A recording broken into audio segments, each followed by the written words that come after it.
Youorns.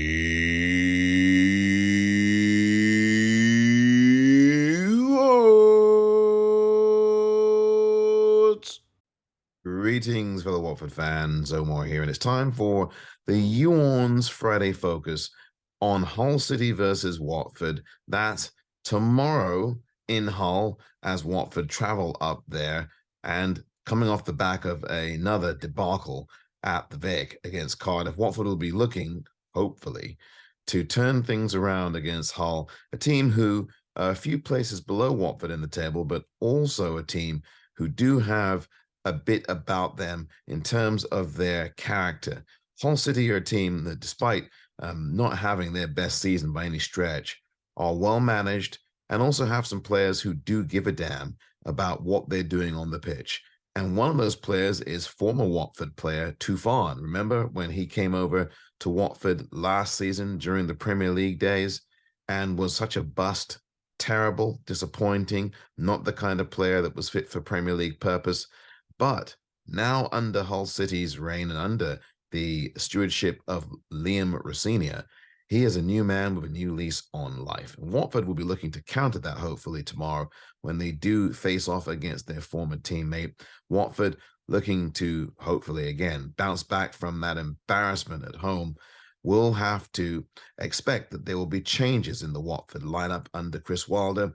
I will expect that there'll be at least 3 or 4 changes, and you might see a couple of additional academy members, academy players in that Watford starting lineup, and I hope you do. Adrian Blake says Chris Wilder will be involved. They'll be looking to be involved, and I've been calling for Adrian Blake to be a part of this Watford men's first team for a number of weeks now, and I'm pleased to note and pleased to hear that Chris Wilder plans to have him involved. Now, that is really good news. We want to see what the future looks like at Watford right now, because the future is now. And at Watford, certainly where this men's first team is concerned, we may as well now get to look at what the future may well hold for this Watford men's first team.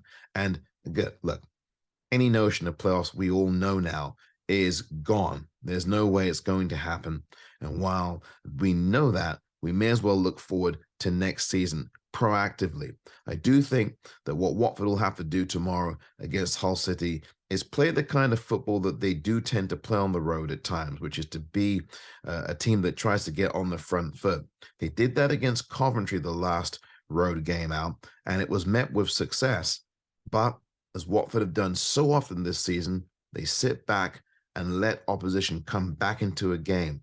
Watford score a goal, maybe score even 2 goals, and then just take the rest of the game off, which is what we saw at Coventry. We saw that, of course, just a few days ago this week against Cardiff, and we've seen that in so many games this season, including in some games that they've happened to win, like the game against Bristol City a few days back as well. So Watford have to have a killer instinct. For once, you got 3 more games left. What do you have to lose?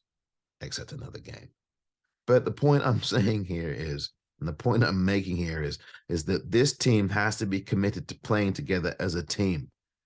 Can you at least play for some pride after you got your pants pulled down on Wednesday night at home? Can you at least play for some pride? At least? Can you go into this game tomorrow against Hull City with a bit about you that you care? Can you at least show us that? That's what I would love to see. I really would love to see Watford give an effort, even if Hull City end up winning this game. And Hull City's formation tomorrow is probably going to be a 4-3-2-1.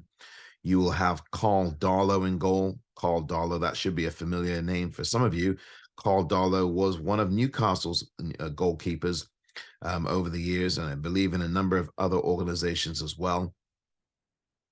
You'll have him in the goal. You'll have Tufan. You'll have Adama Traore, not that Adama Traore who was at Wolves and who was at Barcelona.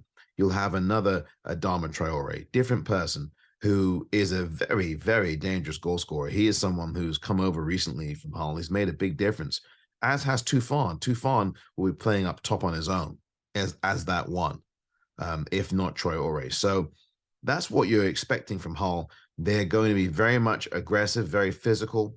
Hull City, of course, you may remember, came into Vicarage Road after the World Cup break and got a 0-0 draw there. And Watford just were not very good in that game. Well, what else is new about the team that we love and the club that we love this season?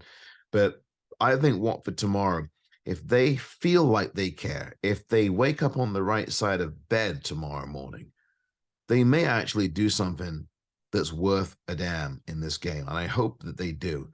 Um, we all know that most of these players are not going to be here next season. We know that. We all know that a good 50% plus of these players will not be in a Watford shirt next season. And those players also know that. They also sense that.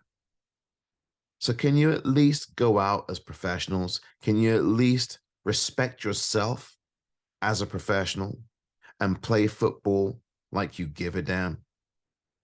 I know you don't respect this. You don't respect the badge. We know that you don't respect the badge. We know that because your play on the pitch has shown that all season that you do not care about this badge. We know that. We know that. We know that you care very little about the fans. We know that. Can you at least tomorrow against Hull care about yourselves? This has been the YouOrns Friday Focus.